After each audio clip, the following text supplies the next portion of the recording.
আসসালামু আলাইকুম। সাধারণ জ্ঞানের লিখিত পরীক্ষার কিছু প্রশ্ন বিস্তারিত জেনে নিব। চীনের প্রস্তাবিত 1000 শয্যার হাসপাতালের জন্য নির্বাচিত জেলা হলো নীলফামারী। চীন বাংলাদেশে 3টি হসপিটাল তৈরি করবে। এই 3টি হসপিটালের মধ্যে একটি ঢাকাতে, বাকি দুটি একটি চট্টগ্রাম এবং একটি নীলফামারীতে। জুলাই গণ অভ্যুত্থান অধিদপ্তর গঠন, গেজেট প্রকাশ করা হয় 28 এপ্রিল 2025 সালে। মুসলিম ব্রাদারহুড সংগঠন কোথায় প্রতিষ্ঠিত হয়? এটি মূলত মিশরে প্রতিষ্ঠিত হয়। 1928 সালে হাসান আল বান্না মিশরে এটি প্রতিষ্ঠা করেন। কৃত্রিম বুদ্ধিমত্তা কোম্পানি ডিপসিক এর প্রতিষ্ঠাতা চীনা কোম্পানি। বুদ্ধিমত্তা কোম্পানির প্রধান নির্বাহী কর্মকর্তা সিইও হলেন লিয়াং ওয়েনফেন।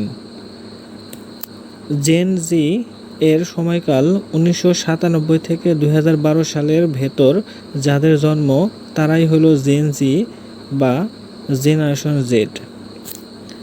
আশা করি এই ইনফরমেশনগুলো পরীক্ষায় আপনাদের কাজে লাগবে। ধন্যবাদ।